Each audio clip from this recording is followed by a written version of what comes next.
पावलव का सिद्धांत। पावलव ने कौन सा सिद्धांत दिया था? इन्होंने दिया था अनुकूलित अनुक्रिया का सिद्धांत। ठीक है, पावलव ने कौन सा सिद्धांत दिया था? अनुकूलित अनुक्रिया का सिद्धांत। और अब पावलव के बारे में जानते हैं। पावलव कौन थे? पावलव रूसी वैज्ञानिक थे और इन्हें 1904 में नोबेल पुरस्कार मिला था। इन्होंने किस पर प्रयोग किया था? इन्होंने प्रयोग किया था कुत्ते पर। जैसे क्वेश्चन पूछ लेगा किसने कुत्ते पर प्रयोग किया था और ऑप्शन में थॉर्नडाइक, स्किनर एंड पावलव होंगे तो आपका आंसर हो जाएगा कुत्ते पर पावलव ने प्रयोग किया था। ठीक है, और इन्होंने क्या किया था? पाचन क्रिया पर शोध किया था। और मोस्ट इंपॉर्टेंट है, देखिए मैंने वेरी इंपॉर्टेंट लिखा भी हुआ है, अनुबंधन का जनक। अनुबंधन का जनक भी इन्हें कहा जाता है। ठीक है, किसे? पावलव को अनुबंधन का जनक भी कहा जाता है। इन्होंने कौन सा सिद्धांत दिया है? इन्होंने दिया है अनुकूलित अनुक्रिया का सिद्धांत। अब हम जान लेते हैं अनुकूलित अनुक्रिया सिद्धांत के अन्य नाम कौन कौन से हैं जिनसे क्वेश्चन पूछता है। तो अनुकूलित अनुक्रिया सिद्धांत को बोला जाता है शास्त्रीय अनुबंधन का सिद्धांत। वेरी वेरी इंपॉर्टेंट है ये, शास्त्रीय अनुबंधन का सिद्धांत एंड क्लासिकल थ्योरी। ऐसे करके क्वेश्चन पूछेगा कि क्लासिकल थ्योरी किसने दी है? तो पावलव ने। क्लासिकल थ्योरी का अन्य नाम क्या है? तो क्या हो जाएगा? अनुकूलित अनुक्रिया सिद्धांत को ही क्लासिकल थ्योरी कहा जाता है।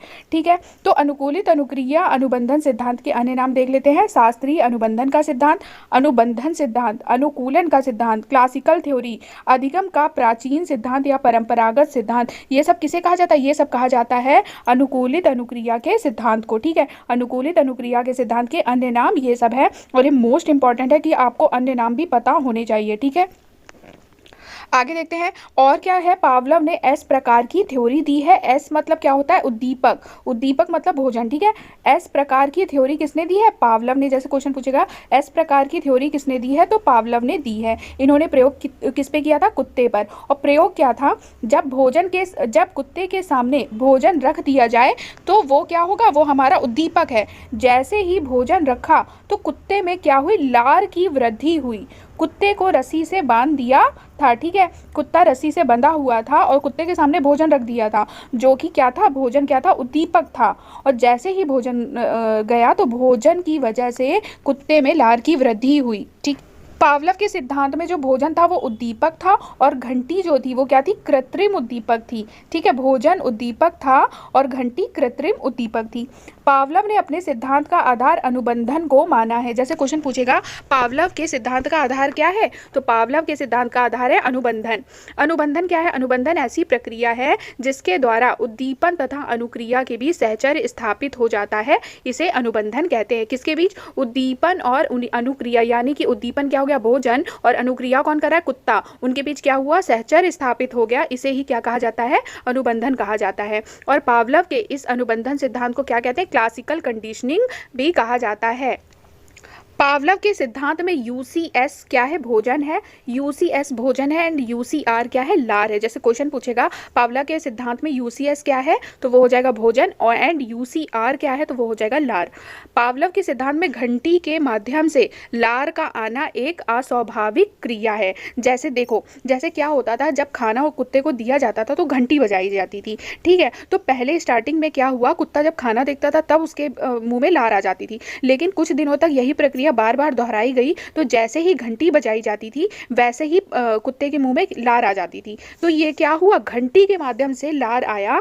तो ये क्या है? ये एक अस्वाभाविक प्रक्रिया है। तो घंटी क्या होगा? घंटी एक अनुकूलित अनुबंधित अस्वाभाविक उद्दीपक है। ठीक है, पावलव के अनुसार व्यक्ति किसी उद्दीपक के माध्यम से कोई भी कार्य अनुक्रिया करता है तो वो अपने आसपास की परिस्थितियों के साथ भी अनुबंधन कर लेता है। ठीक है, अब देखते हैं कक्षा में क्या प्रयोग है पावलव के सिद्धांत का।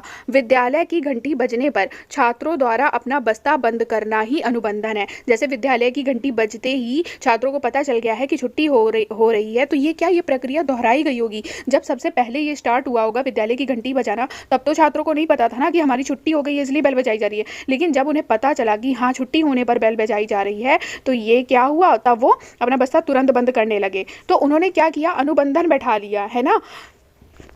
तो कक्ष में अध्यापक के आने पर छात्रों द्वारा अभिवादन करना। कक्ष में जैसे ही अध्यापक आ रहे हैं तो छात्र क्या खड़े हो जा रहे हैं, ये अस्वाभाविक है। मतलब कि जैसे ही अध्यापक आ रहा है छात्र खड़े हो जा रहे हैं, और जैसे ही घंटी बजाई जा रही है कुत्ते के मुंह में लार आ जा रही है। तो ये सब क्या है, अनुबंधन है। ठीक है, अलार्म लगाना अनुबंधन है। तटस्थ उद्दीपक, अब जैसे पूछ लेगा कि पावलव के सिद्धांत में तटस्थ उद्दीपक क्या है, तो क्या हो जाएगा, घंटी। ठीक है, तो आपसे यही पूछेगा। जैसे मैं इंपॉर्टेंट पॉइंट्स बता देती हूँ कि क्या क्या चीज़ें वो पूछ सकता है। जैसे कि पूछ लेगा विद्यालय की घंटी बजने पर छात्र द्वारा अपना बस्ता बंद कर देना किस प्रकार की क्रिया है, तो ये क्या हो जाएगा, ये अनुबंधन है।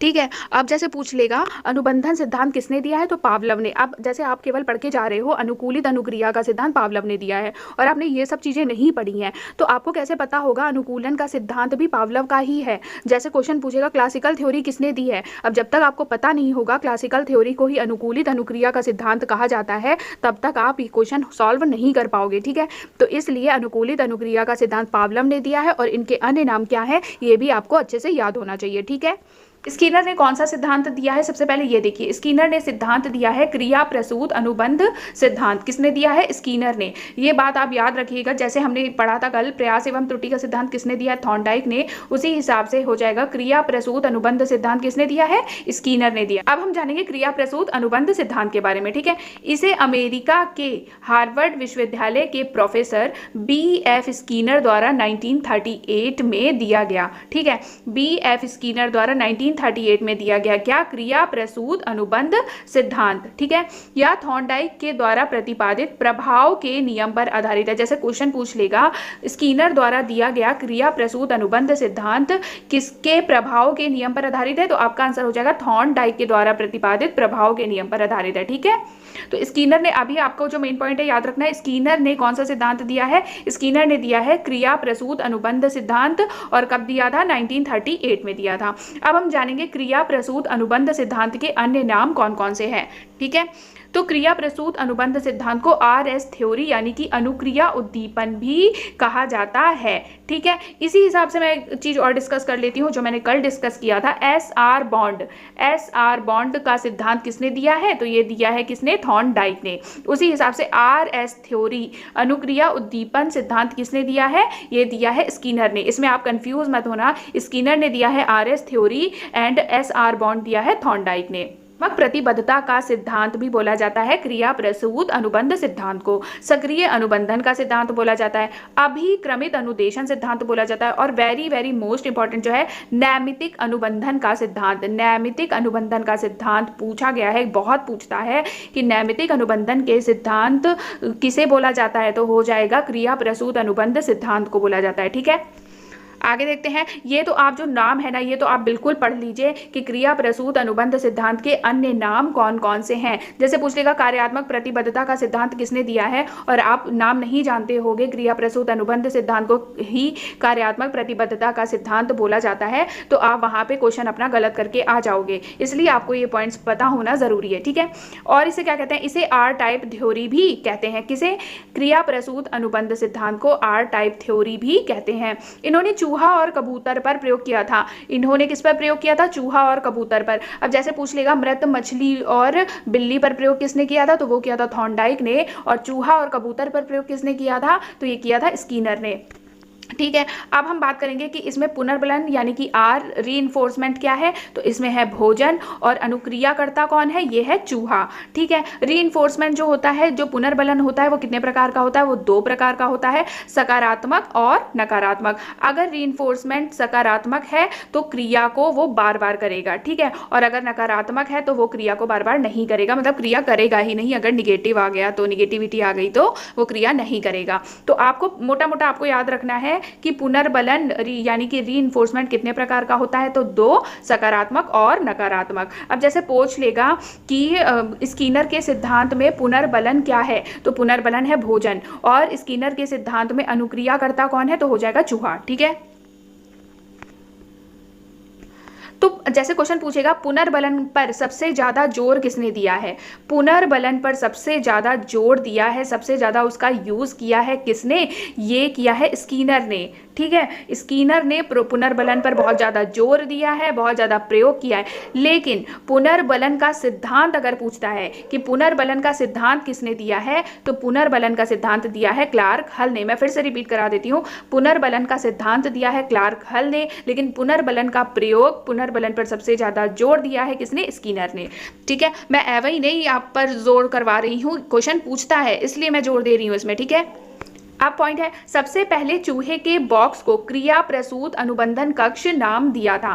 ठीक है, जो चूहे का बॉक्स था उसे क्या नाम दिया था स्कीनर ने? उसे नाम दिया था क्रिया प्रसूत अनुबंधन कक्ष। ठीक है, स्कीनर ने क्या नाम दिया था? स्कीनर ने नाम दिया था क्रिया प्रसूत अनुबंधन कक्ष। किसे? चूहे के बॉक्स को। लेकिन बाद में इनके शिष्यों ने उस बॉक्स का नाम क्या रख दिया? उस बॉक्स का नाम उसने रख दिया, इनके शिष्यों ने रख दिया स्कीनर बॉक्स। ऐसा क्वेश्चन भी पूछा जाता है कि जैसे पूछ लेगा क्रिया प्रसूत अनुबंधन कक्ष का नाम बदलकर स्कीनर बॉक्स किसने रखा, तो आपका आंसर हो जाएगा स्कीनर के शिष्यों ने। ऐसा क्वेश्चन भी पूछा जा सकता है। ठीक है, जैसे पूछ लेगा इससे बच्चा क्या सीखता है, तो बच्चे के शब्द भंडार में वृद्धि होती है। शिक्षक इस सिद्धांत के द्वारा सीखे जाने वाले व्यवहार को स्वरूप प्रदान करता है, वह उद्दीपन पर नियंत्रण करके वांछित व्यवहार का सृजन कर सकते हैं। ठीक है, इस सिद्धांत में सीखी जाने वाली क्रिया को छोटे छोटे पदों में विभाजित किया जाता है। शिक्षा में इस विधि का प्रयोग करके सीखने में गति और सफलता दोनों मिलती है। तो जैसे पूछ लेगा शिक्षा में किस गति का, किस सिद्धांत की विधि का प्रयोग करके सीखने में गति और सफलता मिलती है,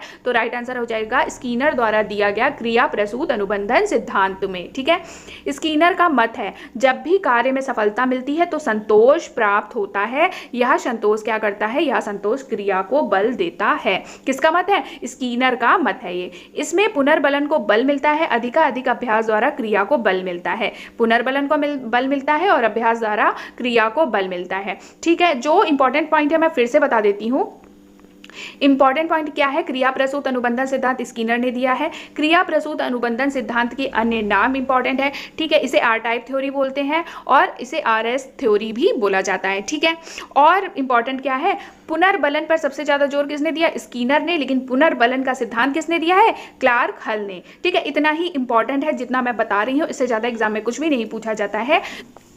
थॉर्नडाइक कहाँ के वैज्ञानिक थे? थॉर्नडाइक मनोवैज्ञानिक थे अमेरिका के। ठीक है, अमेरिका के मनोवैज्ञानिक थे थॉर्नडाइक, और इन्हें पशु मनोवैज्ञानिक भी कहा जाता है। और क्या कहा जाता है? इन्हें कहा जाता है प्रथम शैक्षिक मनोवैज्ञानिक। अगर क्वेश्चन है प्रथम शैक्षिक मनोवैज्ञानिक कौन थे, तो थॉर्नडाइक। पशु मनोवैज्ञानिक कौन थे, तो थॉर्नडाइक। अमेरिकी मनोवैज्ञानिक भी कहा जाता है किसे? थॉर्नडाइक को। ठीक है, थॉर्नडाइक ने अपनी पुस्तक शिक्षा मनोविज्ञान में सीखने के सिद्धांत का प्रतिपादन किया। मतलब कि जो सीखने का सिद्धांत है उसी में है प्रयास एवं त्रुटि का सिद्धांत, इसी में है। ठीक है, तो अगर पूछेगा सीखने के सिद्धांत किसने दिए हैं, तो थॉर्नडाइक ने दिए हैं। और थॉर्नडाइक की जो पुस्तक थी शिक्षा मनोविज्ञान, वो किस सन में आई थी? वो आई थी 1913 में। इन्होंने अपनी पुस्तक लिखी थी 1913 में, शिक्षा मनोविज्ञान का प्रतिपादन किया था इन्होंने। और इसी पुस्तक शिक्षा मनोविज्ञान में सीखने के सिद्धांत दिए गए हैं। और ये जो सीखने के सिद्धांत है इसी में क्या है? प्रयास एवं त्रुटि का सिद्धांत। ठीक है, अब बुक की बात कर लेते हैं। एनिमल इंटेलिजेंस बुक भी किसने लिखी है? थॉर्नडाइक ने लिखी है। एनिमल इंटेलिजेंस बुक भी किसने लिखी है? थॉर्नडाइक ने लिखी है। और इनके सिद्धांत को क्या कहते हैं? इनके सिद्धांत को थॉर्नडाइक थ्योरी ऑफ लर्निंग के नाम से भी जाना जाता है।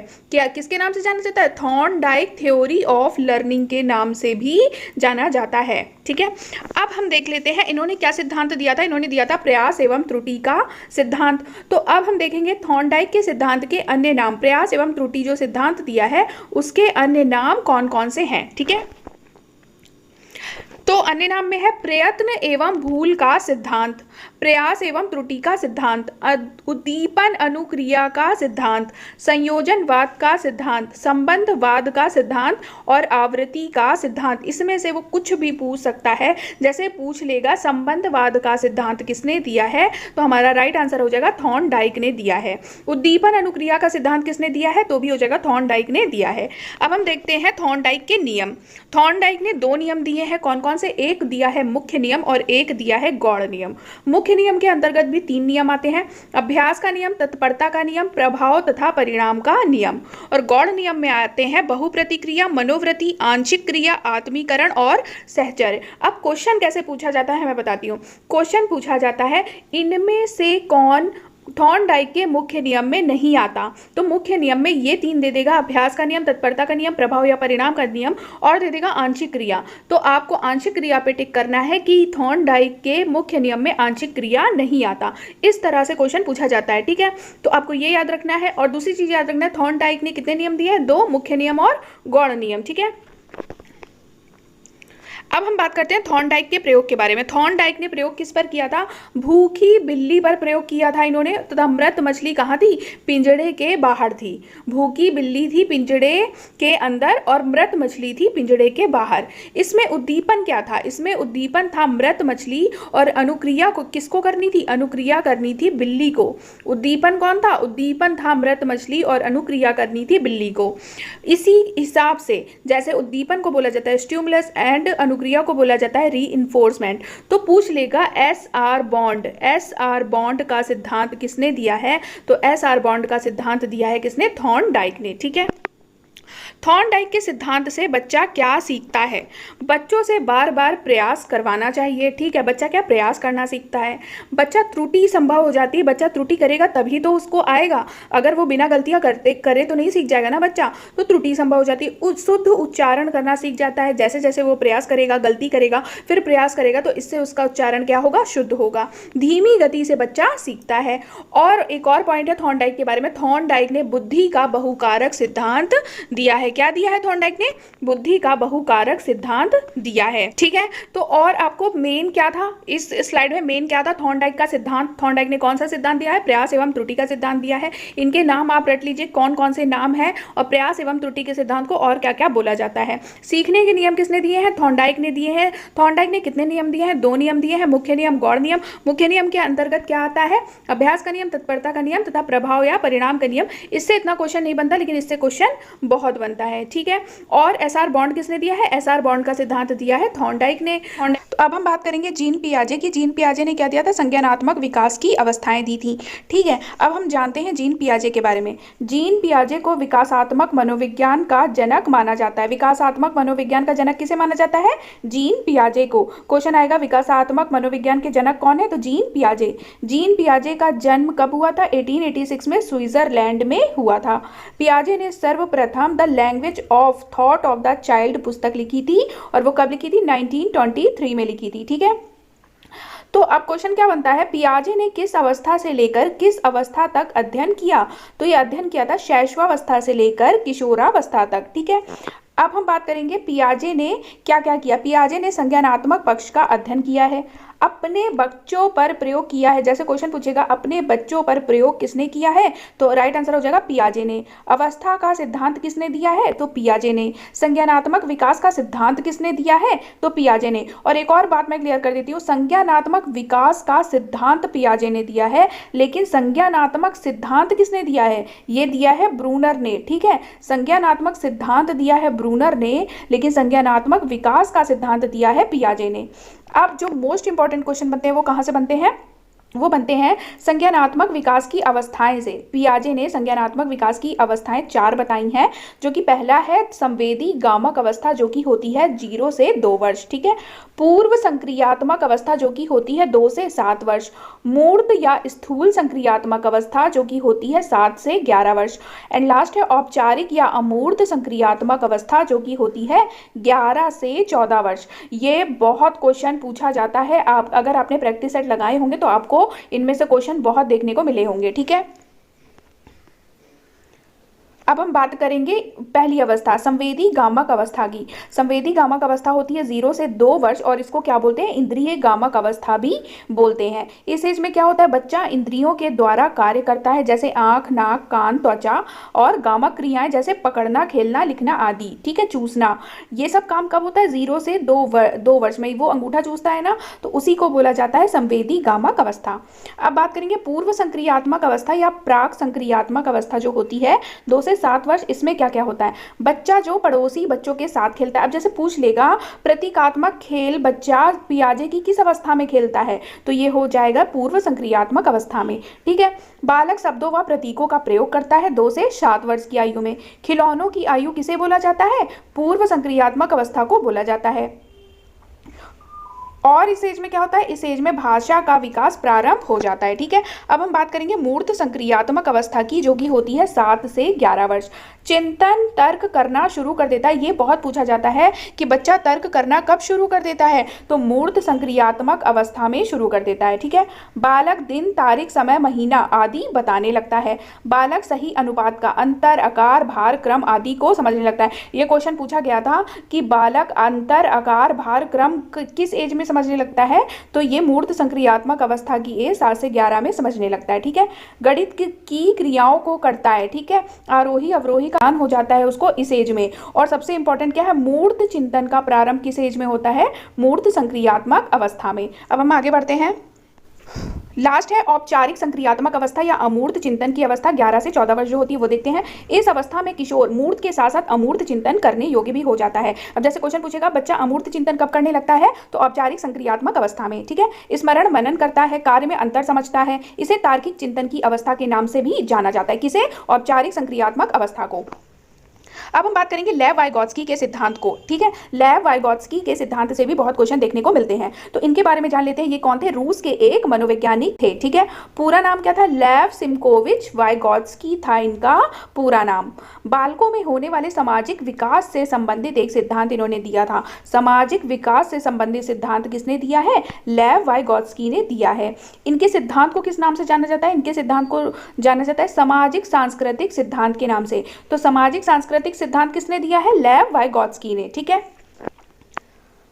अब हम बात करेंगे वाइगोत्स्की के सिद्धांत के अन्य नाम क्या हैं, वो भी देख लीजिए। भाषा का सिद्धांत किसने दिया है, वाइगोत्स्की ने दिया है। ठीक है, भाषा का सिद्धांत, सामाजिक विकास का सिद्धांत, अधिगम सिद्धांत जो समाज से रिलेटेड है वो किसने दिया है, वाइगोत्स्की ने दिया है। सामाजिक रचनावाद किसने दिया है, वाइगोत्स्की ने। सामाजिक संज्ञानवाद विकास का सिद्धांत किसने दिया है, वाइगोत्स्की ने। मतलब इनके सिद्धांत में समाज से ही रिलेटेड नाम आ रहे हैं। तो अगर आप जैसे नाम याद नहीं भी रख पा रहे हो तो सामाजिक सिद्धांत वगैरह जैसे पूछ लेता है तो आप वाइगोत्स्की ही टिक कर देना। ठीक है, अब जैसे पूछता है ZPD John of proximal development, निकट विकास का क्षेत्र, ये किसने दिया है, ZPD का कॉन्सेप्ट किसने दिया है, तो ये हो जाएगा वाइगोत्स्की ने दिया है। वाइगोत्स्की और पियाजे के मध्य ना बहुत ज्यादा मतभेद देखने को मिलता है, वो देख लीजिए किस लिए। वाइगोत्स्की बोलते हैं हमारे स्वयं का विकास दूसरों के द्वारा होता है। वाइगोत्स्की क्या बोलते हैं, हमारा विकास सामाजिक कारकों के द्वारा होता है, जैसे परिवार, समाज, विद्यालय, मित्र मंडली आदि के द्वारा हमारा विकास होता है। लेकिन पियाजे बोलते हैं बच्चे का विकास उसकी उम्र के अनुसार होता है। पियाजे बोलते हैं, पियाजे है ये, ठीक है, पियाजे बोलते हैं बच्चे का विकास उसकी उम्र के अनुसार होता है, लेकिन वाइगोत्स्की बोलते हैं बच्चे का विकास समाज के द्वारा होता है। अब आप समझ लीजिए ZPD क्या होता है। ZPD क्या होता है, वास्तविक विकास के स्तर तथा संभाव्य विकास अंतर के बीच का क्षेत्र जो होता है वो निकट विकास का क्षेत्र यानी कि ZPD कहलाता है। वास्तविक विकास जो मतलब जो विकास होने वाला है और जो विकास होने की संभावना है उसके जो बीच का क्षेत्र होता है वो क्या कहलाता है, ZPD कहलाता है। ठीक है, अब हम ZPD के बारे में और डिटेल में समझते हैं। जब बच्चा किसी के समाधान के लिए, जैसे उसके पास कोई समस्या आ गई और समाधान के लिए दूसरे व्यक्ति के पास मार्गदर्शन के लिए जाता है तो वह प्रक्रिया या सहारा देना जो वो दूसरा आदमी है वो जो उसकी हेल्प कर रहा है तो वो क्या कहलाता है, स्कैफोल्डिंग कहलाता है। ये बहुत इंपॉर्टेंट है, बहुत ज़्यादा इंपॉर्टेंट है ये। ठीक है, स्कैफोल्डिंग कहलाता है क्या, जब कोई समस्या आ गई हमारे पास और हम दूसरे व्यक्ति के पास जाते हैं और वो जो व्यक्ति है वो हमारी हेल्प करता है, तो ये जो प्रक्रिया हुई, ये जो सहारा देना हुआ, ये क्या कहलाता है, ये स्कैफोल्डिंग कहलाता है। इसी प्रक्रिया को क्या कहते हैं, ये जो इसने हेल्प करी, जो सहारा दिया वो इसको स्कैफोल्डिंग है, और ये जो पूरी प्रक्रिया हुई इसे क्या कहते हैं, इसे कहते हैं समीपस्थ विकास का क्षेत्र यानी कि ZPD। ठीक है, एक और पॉइंट देख लीजिए, जीन पियाजे का सिद्धांत क्या है, निर्मितवाद है, और वाइगोत्स्की का सिद्धांत क्या है, सामाजिक निर्मितवाद है। ठीक है, अब हम देख लेते हैं सामाजिक विकास सिद्धांत की विशेषताएं। वाइगोत्स्की के अनुसार अब हम देख लेते हैं सामाजिक विकास सिद्धांत की विशेषताएं। वाइगोत्स्की के अनुसार सीखने में शिक्षक के अलावा सामाजिक व सांस्कृतिक वातावरण का महत्वपूर्ण स्थान है। ठीक है, इन्होंने तो बोला ही है कि बच्चा समाज से ज़्यादा सीखता है। संस्कृति सामाजिक संज्ञानात्मक विकास को क्या देती है, दिशा देती है। ज्ञान भी सामाजिक संदर्भ में होता है, विकास को सामाजिक संदर्भ से अलग नहीं किया जा सकता। ये किसने कहा है, ये वाइगोत्स्की के विचार है। ठीक है, अब हम देख लेते हैं कोहलर का सूझ अथवा अंतर्दृष्टि का सिद्धांत। कोहलर ने कौन सा सिद्धांत दिया है, सूझ अथवा अंतर्दृष्टि का सिद्धांत, इनसाइट थ्योरी थ्योरी भी कहा जाता है इसे। किसने दी है? ये दिया है, इनसाइट थ्योरी किसने दी है? कोहलर ने दी है। ठीक है, कोहलर का सूझ अथवा अंतर्दृष्टि का सिद्धांत हम देख लेते हैं। इसके प्रतिपादक कौन थे? इसके प्रतिपादक थे वर्दीमीर। ठीक है, प्रयोगकर्ता कौन थे? प्रयोगकर्ता थे कोहलर। और इन्होंने जो प्रयोग किया था वो किस पर किया था? वो किया था वनमानुष पर। जैसे क्वेश्चन पूछ लेगा, कोहलर के सूझ अथवा अंतर्दृष्टि के सिद्धांत पर जिस वनमानुष पर प्रयोग किया गया उसका नाम क्या था? तो उसका नाम था सुल्तान। ठीक है, और ये जो प्रयोग किया गया, ये जो सिद्धांत है, इसके सहयोगकर्ता कौन थे? कोफ्का थे। और प्रतिपादन हुआ था कोहलर का सूझ अथवा अंतर्दृष्टि के सिद्धांत का प्रतिपादन हुआ था 1912 में। ठीक है, गेस्टाल्टवाद के बारे में देख लेते हैं। गेस्टाल्ट शब्द जर्मन भाषा का शब्द है जिसका अर्थ है समग्रता या संपूर्ण। गेस्टाल्ट का क्या अर्थ है? समग्रता अथवा संपूर्ण। और गेस्टाल्टवाद के जनक कौन है? वर्दीमर या वर्दीमीर भी बोलते हैं इनको। ठीक है, अब हम कोहलर की बात करते हैं। कोहलर ने क्या क्या किया है? गेस्टाल्टवाद के प्रयोगकर्ता थे कौन? कोहलर। समग्रवाद सिद्धांत किसने दिया है? कोहलर ने। अवयवीवाद सिद्धांत किसने दिया है? कोहलर ने। संपूर्णवाद का सिद्धांत किसने दिया है? कोहलर ने। और कोहलर ने क्या दिया है? सूझ अथवा अंतर्दृष्टि का सिद्धांत। ठीक है, बात करेंगे कोहलर ने कुल कितने चिंपैंजियों पर प्रयोग किया था? कुल 6 चिंपैंजियों पर प्रयोग किया था। ठीक है, अब इनका विचार था, समस्या आई, समस्या के बाद अंतर्दृष्टि मतलब क्या? विचार हुआ उस पर। ठीक है, सूझ मतलब क्या? स्वीकार किया गया उसको, जो विचार हुआ उसमें स्वीकार किया गया विचार को, उसके बाद क्या निकला? समाधान निकला। ठीक है, अब हम बात करेंगे अंतर्दृष्टि सिद्धांत की व्याख्या कोहलर ने अपनी पुस्तक गेस्टाल्टमार्कोलॉजी में की थी। अंतर्दृष्टि सिद्धांत की व्याख्या कहाँ की थी? तो कोहलर ने अपनी पुस्तक गेस्टाल्टमार्कोलॉजी में की थी 1959 में। अब हम बात करेंगे गेस्टाल्टवादियों के अनुसार अंतर्दृष्टि का सिद्धांत, एक मिनट, अंतर्दृष्टि का सिद्धांत 5 संप्रत्ययों के आधार पर काम करता है। अब जैसे क्वेश्चन पूछेगा, गेस्टाल्टवादियों के अनुसार अंतर्दृष्टि का सिद्धांत कितने संप्रत्ययों पर काम करता है? तो हो जाएगा 5 संप्रत्ययों पर काम करता है। वो 5 कौन कौन से हैं? पहले क्या आएगा? पहले आएगा लक्ष्य, फिर बाधा, फिर तनाव, फिर संगठन, फिर क्या आएगा? पुनरुत्थान। इसका ठीक है, तो ये 5 संप्रत्यय हैं। ठीक है, अंतर्दृष्टि के सिद्धांत के 5 संप्रत्यय हैं। ये ऐसे भी क्वेश्चन पूछ लेता है कभी कभी एग्जाम में। ठीक है, के सूझ के सिद्धांत की विशेषताएं देख लेते हैं। सीखने की प्रक्रिया संज्ञानात्मक होती है। सीखना क्या होता है? अचानक होता है। ठीक है, गेस्टाल्टवाद किसकी बात करता है? सडन की बात करता है, मतलब अचानक होने वाले, अचानक से सॉल्यूशन आ जाने की बात करता है गेस्टाल्टवाद। सीखने की प्रक्रिया क्या होती है? यंत्रवत नहीं होती। सीखने की प्रकृति स्थायी होती है। अब शिक्षा में महत्व देख लो। पाठ्यक्रम निर्माण में सहायक होता है क्या? गेस्टाल्टवाद या अंतर्दृष्टि सूझ का सिद्धांत। पूर्ण से अंश की ओर शिक्षण सूत्र इसी सिद्धांत की देन है। अब जैसे मोस्ट इंपॉर्टेंट पॉइंट है ये, जैसे क्वेश्चन पूछेगा कि सूझ के सिद्धांत कौन सा शिक्षण सूत्र सूझ के सिद्धांत की देन है, तो हो जाएगा पूर्ण से अंश की ओर शिक्षण सूत्र सूझ के सिद्धांत की देन है। ठीक है, रटने की प्रवृत्ति का ये क्या करते हैं? विरोध करते हैं।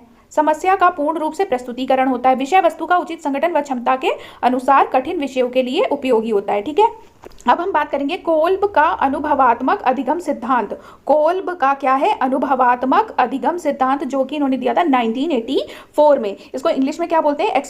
एक्सपेरियंशियल लर्निंग थ्योरी। एक्सपेरियंशियल लर्निंग थ्योरी किसने दी है? कोल्ब ने दी है। अब हम डिटेल देखते हैं। व्यक्ति के अनुभव पर यह थ्योरी क्या बोलता है? अनुभवात्मक अधिगम सिद्धांत है ना, तो ये बोल रहा है ये व्यक्ति के अनुभव पर बल देता है। ठीक है, और अधिगम का चक्रीय मॉडल, ये बहुत ज्यादा इंपॉर्टेंट है। अधिगम का चक्रीय मॉडल किसके द्वारा प्रस्तुत किया गया? तो अधिगम का चक्रीय मॉडल प्रस्तुत किया गया था कोल्ब के द्वारा। ठीक है, और इन्होंने अधिगम की शैलियां बताई हैं। ठीक है, इन्होंने अधिगम की क्या बताई है? शैलियां बताई हैं। और ये जो अधिगम का चक्रीय मॉडल है, ये कितने चरण होते हैं इसमें होते हैं 4 चरण। ये जो सिद्धांत है ये किस पर बल देता है? अनुभव से सीखने पर बल देता है। अब हम बात करेंगे कार्ल रोजर्स के बारे में। कार्ल रोजर्स ने दिया था अनुभवजन्य अधिगम सिद्धांत। कौन सा सिद्धांत दिया था? अनुभवजन्य अधिगम सिद्धांत। सर्वप्रथम कहा जरूर जीन डीवी पियाजे ने कि व्यक्ति अनुभव से सीखता है। इनके विचारों को पढ़ने के बाद कोल्ब ने, देखो सर्वप्रथम किसने कहा था? जॉन डीवी और पियाजे ने कहा था कि व्यक्ति अनुभव से सीखता है, लेकिन इनके विचारों को पढ़ने के बाद कोल्ब ने इनके विचारों को क्या किया? सिद्धांत में प्रतिपादित कर दिया। जैसे बोला जाए, सर्वप्रथम किसने कहा था कि व्यक्ति अनुभव से सीखता है? तो जॉन डीवी एंड पियाजे ने। यह कौन सी विधि है? यह प्रत्यक्ष अनुभव से सीखने की विधि है, इसलिए इसे प्रयोगात्मक अधिगम सिद्धांत भी कहते हैं। ध्यान रखिएगा, अनुभवात्मक सिद्धांत को क्या बोलते हैं? अनुभवात्मक अधिगम सिद्धांत को प्रयोगात्मक अधिगम सिद्धांत भी कहते हैं। इससे व्यक्ति पढ़ने, लिखने, सुनने, देखने के अलावा अभ्यास द्वारा ज्ञान का निर्माण करता है। यह समग्र दृष्टि रखता है।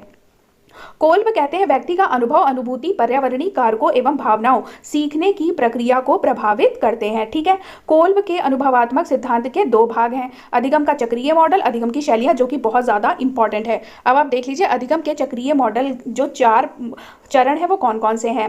तो 4 चरण में पहला है अनुभव, दूसरा है अवलोकन, तीसरा है संकल्पना और चौथा है सक्रिय प्रयोग। अनुभव, अवलोकन, संकल्पना एंड चक्रीय प्रयोग कोल्ब के अधिगम के चक्रीय मॉडल के 4 चरण है। ठीक है, देखिए अनुभव बोलता है मूर्त प्रत्यक्ष अनुभव करना, वह ज्ञान जो व्यक्ति अपनी इंद्रियों जागृत कर प्राप्त करता है, मस्तिष्क में तटस्थ हो जाता है। मतलब अनुभव करके कुछ भी सीखना क्या होता है, स्थायी होता है। चिंतनशील अवलोकन, निरीक्षण, दूसरे की प्रक्रिया का निरीक्षण परिणाम निर्भर करता है। ठीक है, अमूर्त संकल्पना एक सीखने की ऐसी विधि है जो प्रत्यक्ष स्रोत के बिना ज्ञान का निर्माण करती है। अमूर्त चिंतन के द्वारा ही तो सीख रहा है बच्चा। सक्रिय प्रयोग, सीखने वाला व्यक्ति ज्ञान को प्रयोग में लाता है। ठीक, अब ये जो चक्रीय मॉडल ये क्या है, ये है प्रत्यक्ष अनुभव, परावर्तन, अवलोकन, अमूर्त संकल्पना और सक्रिय प्रयोग।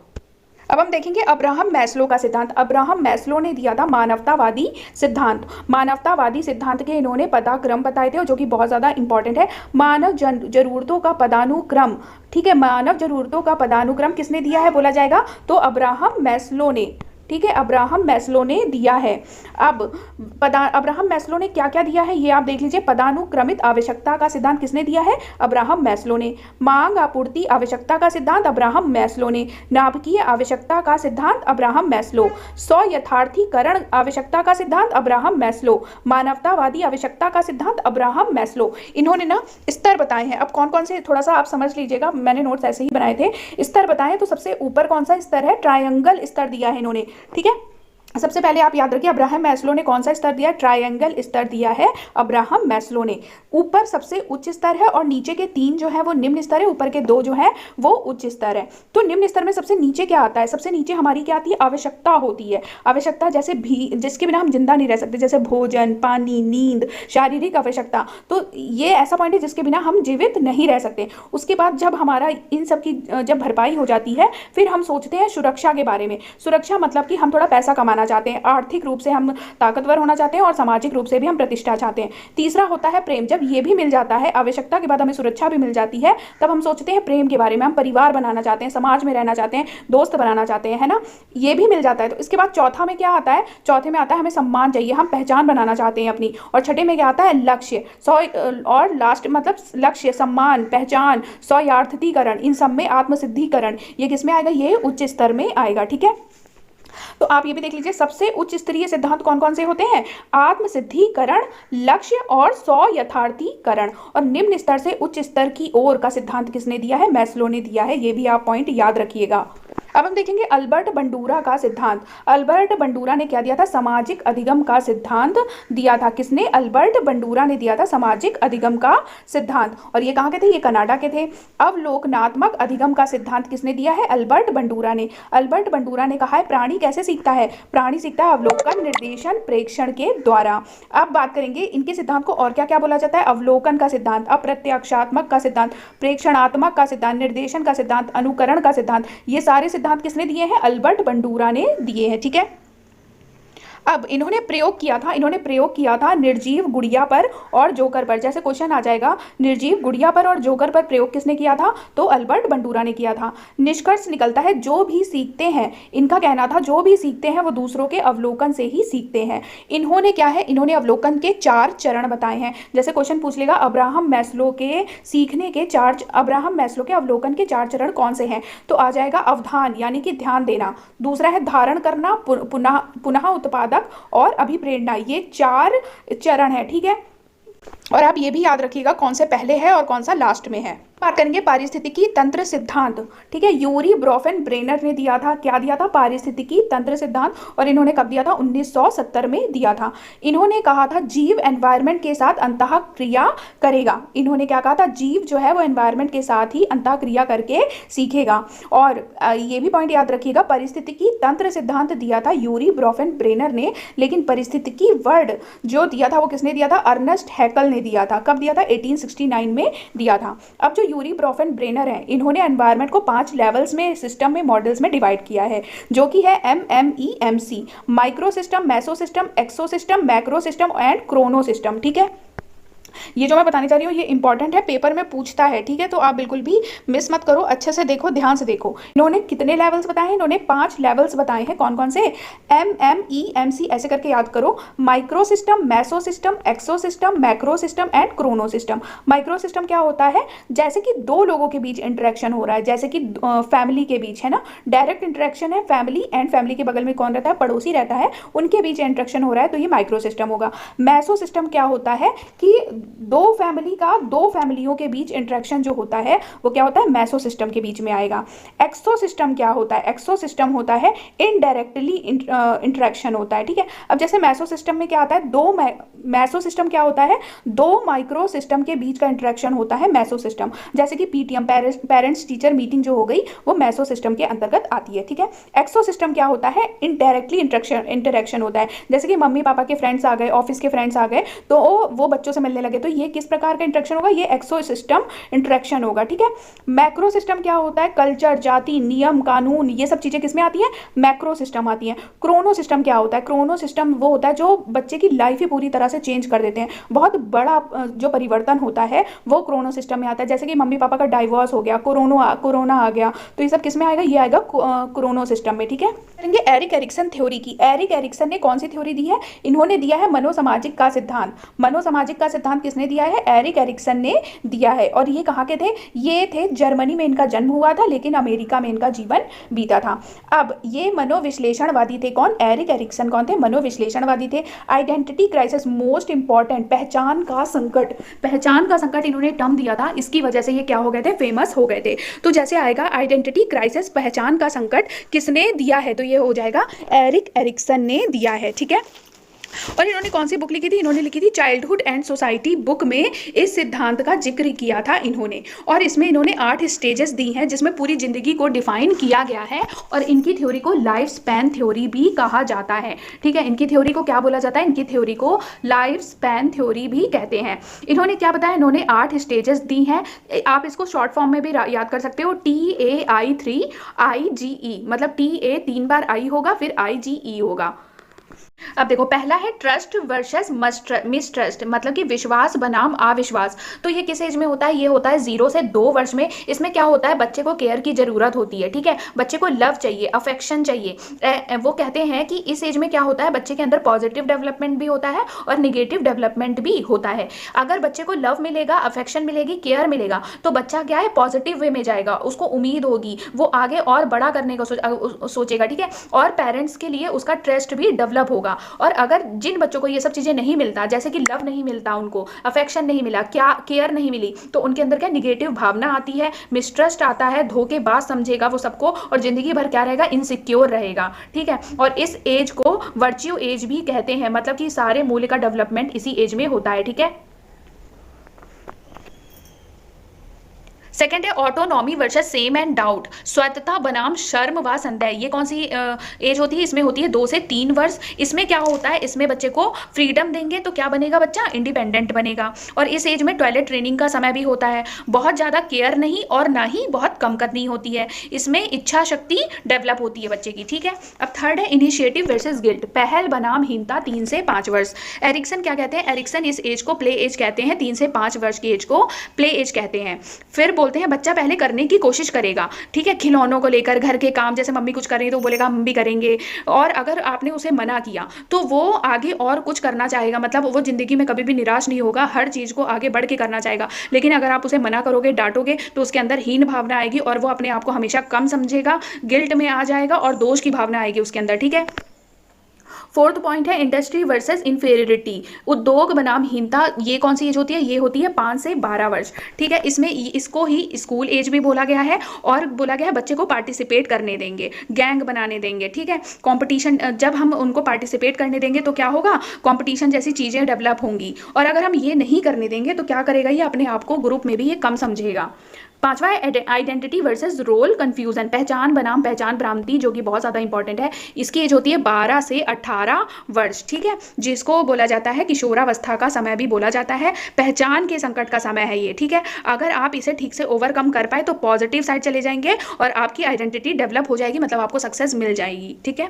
इंटीमेसी वर्सेस आइसोलेशन, 18 से 40 साल की एज है और इसको क्या बोला जाता है हिंदी में, आत्मीयता बनाम अलगाव। क्या बोला जाता है, आत्मीयता बनाम अलगाव। इसमें क्या होता है, शादी करोगे, प्यार करोगे, ठीक है, करियर या प्यार, इन सब में चूज करने को चीज़ें आएंगी। और अगर आप इन सब से ओवरकम कर पाए, प्यार भी कर ली, शादी भी कर ली, करियर भी बना लिया, तब तो आप मतलब आपकी लाइफ सेट हो जाएगी। नहीं तो अगर आप ये नहीं कर पाए तो आप हमेशा आइसोलेशन मतलब अलगाव में जियोगे।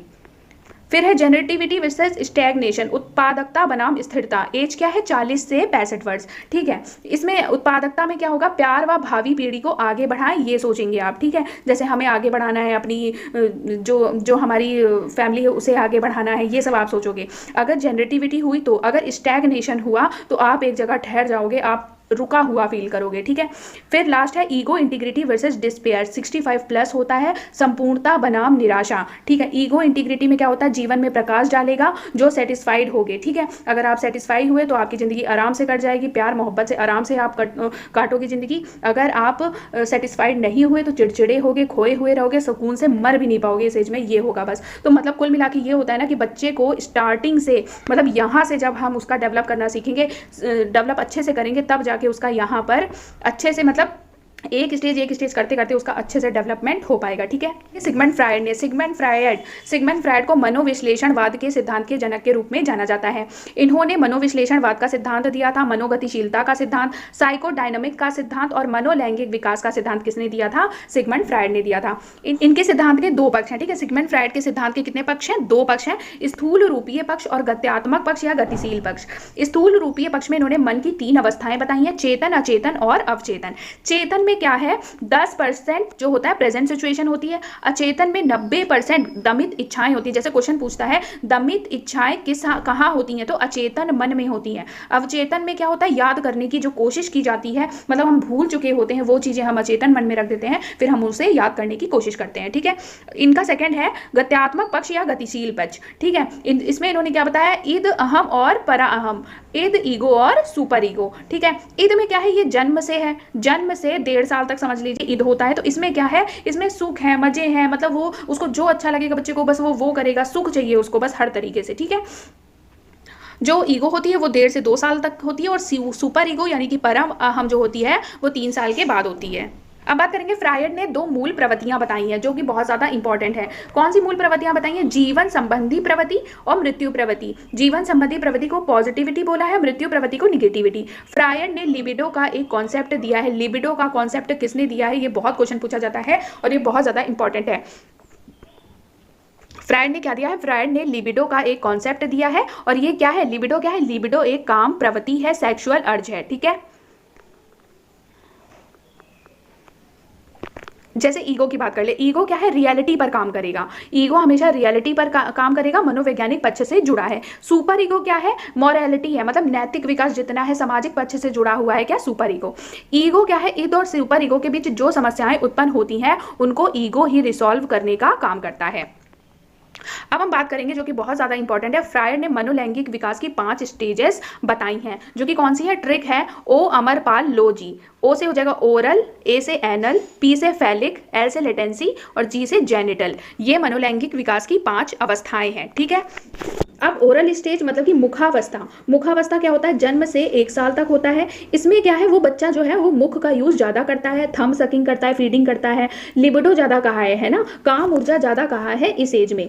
एनल स्टेज क्या होती है, गुदावस्था होती है, जो कि होती है 1 से 3 साल तक। इसमें क्या है, बच्चे का पूरा फोकस जो है ब्लैडर रिलेटेड एक्टिविटीज पर है, ठीक है। टॉयलेट कंट्रोल करके उसको खुशी होगी, सुसु पोटी करने में उसको खुशी महसूस होगी एनल स्टेज में। फैलिक स्टेज क्या है, लिंगावस्था, जो कि है 3 से 6 वर्ष। इसमें क्या है, इसमें 2 चीजें डेवलप होती हैं। पहला है सुपर ईगो, इसमें क्या है 2 चीजें डेवलप होती हैं और सुपर ईगो भी इसमें आता है। 2 चीजें कौन सी डेवलप होती है फैलिक स्टेज में, एक होती है इलेक्ट्रा कॉम्प्लेक्स मतलब कि इलेक्ट्रा ग्रंथि और दूसरा है ऑडिपस ग्रंथि, इलेक्ट्रा ग्रंथि लड़कियों में डेवलप होती है और ऑडिपस ग्रंथि जो होती है वो लड़कों में डेवलप होती है। किसमें? फैलिक स्टेज में। लेटेंसी स्टेज है सुसुप्तावस्था, सुसुप्तावस्था होती है 6 से 12 वर्ष। इसमें क्या है, उसने काम ऊर्जा पर अपना कंट्रोल पा लिया है, ठीक है। अब बच्चा क्या है, पूरी तरह से स्कूल एक्टिविटी पर वो हो गया है, स्कूल एक्टिविटी में इन्वॉल्व हो गया है बच्चा।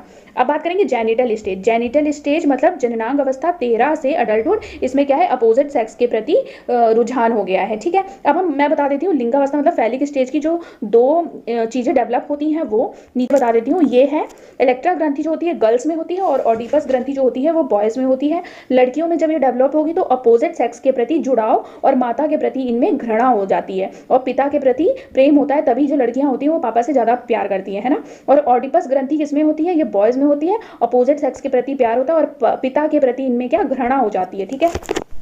अब हम बात करेंगे कोलबर्ग के नैतिक विकास के सिद्धांत की, ठीक है। कोलबर्ग का नैतिक विकास का सिद्धांत भी बहुत ज्यादा इंपॉर्टेंट है। ये कौन थे? ये अमेरिकी मनोवैज्ञानिक थे। इन्होंने नैतिक विकास का सिद्धांत दिया था और इनके विकास को नैतिक अवस्था सिद्धांत भी बोला जाता है, ठीक है। अब डिटेल देख लेते हैं। कोलबर्ग ने सर्वप्रथम नैतिक विकास का सिद्धांत 1969 में दिया और इसके बाद इसमें 1981, 1984 में क्या किया, संशोधन भी किया। अब इनका कहना था नैतिक व्यवहार जो होता है वो जन्मजात नहीं होता, बल्कि इसे सामाजिक परिवेश से सीखा या अर्जित किया जाता है, ठीक है। कोलबर्ग ने नैतिक विकास को 3 अवस्थाओं में बांटा, जिसके 6 चरण है। ये चरण सार्वभौमिक है और ये बहुत ज्यादा इंपॉर्टेंट है, बहुत क्वेश्चन पूछा जाता है इससे, ठीक है। 3 अवस्थाएं दी हैं इन्होंने, कौन कौन सी? पूर्व परंपरागत अवस्था, परंपरागत अवस्था, उत्तर परंपरागत से अधिक। उत्तर परंपरागत अवस्था, पूर्व परंपरागत अवस्था होती है 4 से 10 वर्ष, 10 से 13 वर्ष होती है परंपरागत अवस्था। उत्तर परंपरागत अवस्था होती है 13 वर्ष से अधिक, ठीक है। अब देख लेते हैं इनका क्या कहना था। 20 साल तक विशेष प्रकार के साक्षात्कार का प्रयोग करने के बाद इन्होंने बताया कि नैतिक विकास के 6 चरण होते हैं। इन्होंने 20 साल तक इंटरव्यू वगैरह लिए थे, उसके बाद इन्होंने बताया था कि नैतिक विकास के 6 चरण होते हैं जिन्हें आसानी से पहचाना जा सकता है। प्रत्येक चरण नैतिक दुविधाओं को सुलझाने में अपने पूर्ण चरण से अधिक परिपूर्ण होते हैं। बालकों में चरित्र निर्माण या नैतिक विकास के संदर्भ में कोलबर्ग ने अपने अनुसंधान के आधार पर यह निष्कर्ष निकाला कि बालकों में नैतिक के विकास कुछ निश्चित अवस्थाएं पाई जाती हैं। इन्होंने बोला कि नैतिक विकास की कुछ निश्चित अवस्थाएं पाई जाती हैं जो कि जन्मजात नहीं होती, सामाजिक परिवेश से बच्चा सीखता है। नैतिक विकास बच्चा जन्म से लेकर नहीं आता, वो सीखता है, ठीक है। देख लीजिए डिटेल में। पूर्व इन्होंने 3 स्तर बताए थे, पूर्व नैतिक स्तर, परंपरागत नैतिक स्तर और उत्तर परंपरागत स्तर।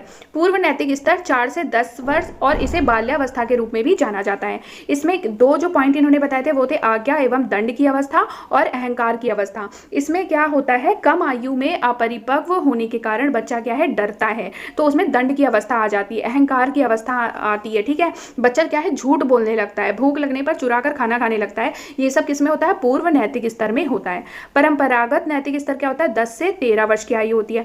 इसमें जो 2 पॉइंट बताए वो है प्रशंसा की अवस्था बोला जाता है इसमें, और सामाजिक व्यवस्था के प्रति सम्मान की अवस्था, ठीक है। अब हम देखते हैं उत्तर परंपरागत अवस्था। समाज के साथ संबंध बनाने लगता है बच्चा, और सार्वभौमिक अवस्था जो होती है बच्चा मन से कार्य मतलब अपने मन से कार्य करने लगता है वो, ठीक है। इन्होंने क्या 3 स्तर बताए हैं, नैतिक विकास के 3 स्तर बताए हैं, और उन 3 स्तर के अंतर भी इन्होंने क्या बताए हैं, 6 पॉइंट्स बताए हैं, तो आप ये याद रखिएगा। देख लेते हैं मूल प्रवृत्तियों का सिद्धांत। इसके प्रतिपादक थे मैकडूगल, ठीक है। मूल प्रवृत्तियां संवेग से जुड़ी होती हैं, तो वुडवर्थ का एक बहुत ही ज्यादा फेमस कोट है, संवेग व्यक्ति की उत्तेजित दशा है, और ये बहुत ज्यादा इंपॉर्टेंट है, बहुत पूछा जाता है, ठीक है। मैकडूगल ने 14 प्रकार की मूल प्रवृत्तियां बताई हैं। मूल प्रवृत्तियां व्यक्ति को कार्य करने के लिए प्रेरित करती हैं, ठीक है। मूल प्रवृत्तियों से संबंधित 14 संवेग इन्होंने बताए जो कि क्वेश्चन पूछा जाता है एग्जाम में, तो वो भी देख लीजिए। संवेग भय, भय का मूल प्रवृत्ति क्या होता है, पलायन। घृणा का निवृत्ति या त्याग देना। आश्चर्य का जिज्ञासा। वात्सल्य का शिशु रक्षा। विषाद या दुख का शरणागति। संरचनात्मक भावना रचनात्मक। स्वामित्व की भावना संचय प्रवृत्ति। थोड़ा छोटा छोटा लिखा है, आपको थोड़ा सा ध्यान लगाना पड़ रहा होगा। एकांकीपन का सामूहिकता। कामुकता का काम। श्रेष्ठता की भावना का आत्म गौरव। आत्महीनता का दैन्य। भूख का भोजन अन्वेषण। आमोद का हास। क्रोध का युयुत्सा। ऐसे करके क्वेश्चन पूछता है कि इस संवेग की मूल प्रवृत्ति क्या होगी, या इस मूल प्रवृत्ति का संवेग क्या होगा। तो ये था लास्ट सिद्धांत। मैंने कोशिश की है कि मैं सारे सिद्धांत आपको कंप्लीट करा दूं। Thank you so much.